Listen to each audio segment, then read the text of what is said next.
Jimmy Johnson now pulls to the bumper. He's going to try to make a move on Truex. He's only a half a car length back. Jimmy Johnson looks to the inside of Martin Truex Jr. They dive into the chicane. They touch. Jimmy Johnson spins. Martin Truex Jr. gets hit by Johnson. They are both spun out. Here comes Ryan Blaney. Ryan Blaney will survive and win the Bank of America ROVAL 400. It's another fantastic restart, but Elliott locks up the tires, and he noses into the tire barriers. The dominant car of the day has crashed in turn one. It's a single-car incident.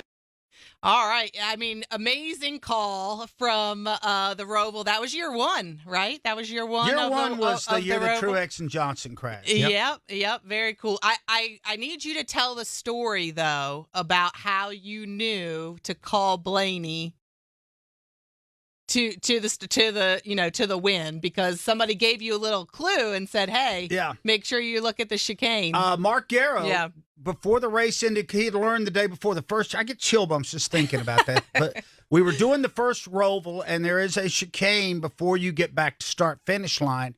And Mark had called the finish of the Xfinity race the day before. And he told me with like 2 laps to go in the Cup race, he says, remember, the race is not over till they get through that chicane and get back to the line, because it's real tempting to revert back to calling them coming off the oval. Well, how many years have you called them coming off the oval? 30 years of they're coming out of turn 4. You pretty much know who's going to win. Exactly. And sure enough, they get to the chicane, and Truex and Johnson take each other out. And here comes Ryan Blaney along at 35 miles an hour and wins the first ROVAL race.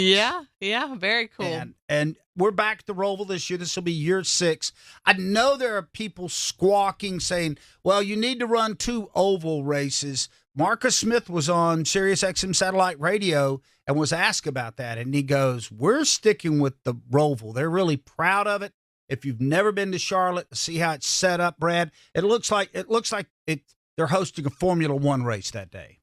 100%. And the way the track is painted and all of that, it's done by the same people and the same designers who have done that with Circuit of the Americas and other places. And I think it's great. The ROVAL stands out on the schedule. And look, in the world of what have you done for me lately? Sure, this next-gen race car has produced some awesome racing on intermediate racetracks this year. We've seen it a lot. Heck, we saw it last weekend at Texas. I'm sure we're going to see it in 2 weeks at Las Vegas Motor Speedway and Homestead beyond that.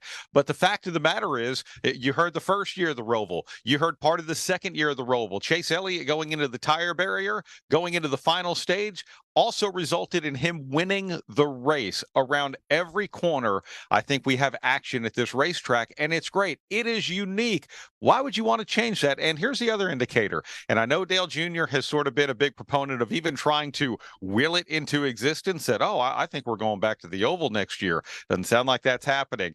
Other people who are in the competitive side of things, if they say they want the oval, well, to me, that's just another reason to stick with the ROVAL, because what the drivers want and the fans want usually don't align with each other. So, yeah, let's stick with the ROVAL. Jeff, it was heavily criticized before they ever turned a lap on it. Kevin Harvick didn't like it. There were a lot of other drivers. And then after a couple of years, they basically had to back up and punt.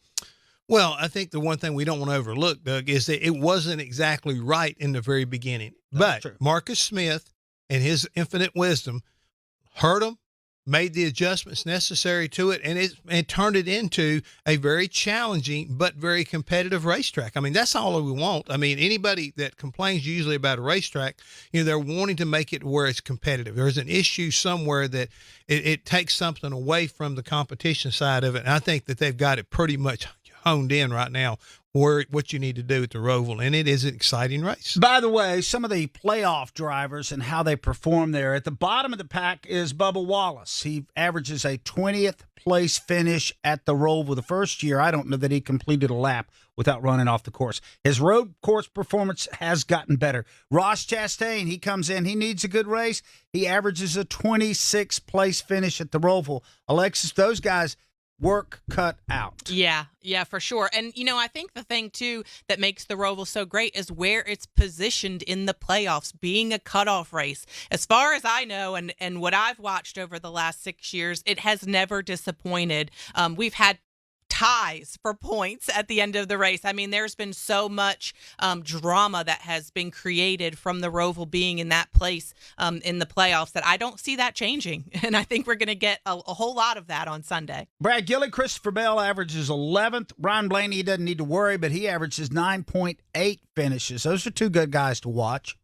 Yeah, I would say so. Christopher Bell obviously had the win last year. Ryan Blaney has collected more points in the Roval, 4 top 10s in the 5 races there. Although I will caution a little bit, Ryan Blaney this year on road courses hasn't been great. And quite honestly, you mentioned Bubba Wallace. He had a good solid day at Watkins Glen. That got him into the playoffs, had a decent day at the Indy road course. It wouldn't surprise me if his worst finish in this round isn't the 23rd that he got yesterday at Talladega, actually. I'm not saying that Bubba Wallace is going to race his way up into the round of 8 on Sunday. I think some other people are going to have some issues, but I think there might be some surprises when you start looking at historicals of some drivers who haven't done well and some drivers who have, maybe having opposite days this weekend on Sunday. Jeff Hammond, go ahead. I was just going to say, what Doug pointed out in the break earlier was that yes, Ryan Blaney has a great record at the Roval, but he really doesn't have to have a good day. He doesn't have to, him and William Byron, they can have whatever day they have, and it's no big deal. Yeah, they can take the day off. But the thing is, and I like what Brad's saying, is the fact that this is a racetrack that can bring out, even though you are in that comfort zone of feeling like you're secure with your points, this is the kind of racetrack that all of a sudden can take those points away, and somebody else could have a great day, and we could go right back to what you pointed out. We could wind up coming out of here with a tie. So it's this situation of the Roval brings in a lot of drama as well as the unknown. The first year, Jimmy Johnson got knocked out of the playoffs as the result of a 3-way tie. Mm-hmm. With the little shenanigans at the end of the race, cost him a chance to keep advancing. He didn't win the race. Keep in mind, 2 big changes this year when we come to the Roval. One is the restart. They will actually restart using the chicane, and the restart zone moves back. So that wild dash out of turn 4 on the NASCAR circuit down to turn 1 on the road course doesn't exist anymore. So it's going to be a lot easier restart, slower. I don't like it. It's like what they did at Indy, which I thought was a travesty. It shouldn't be easy, but let's put the training wheels back on the cars, and so nobody gets their feelings hurt. And one thing we will see: stage break cautions. This will be the only road course this year that the stage break caution will be in effect.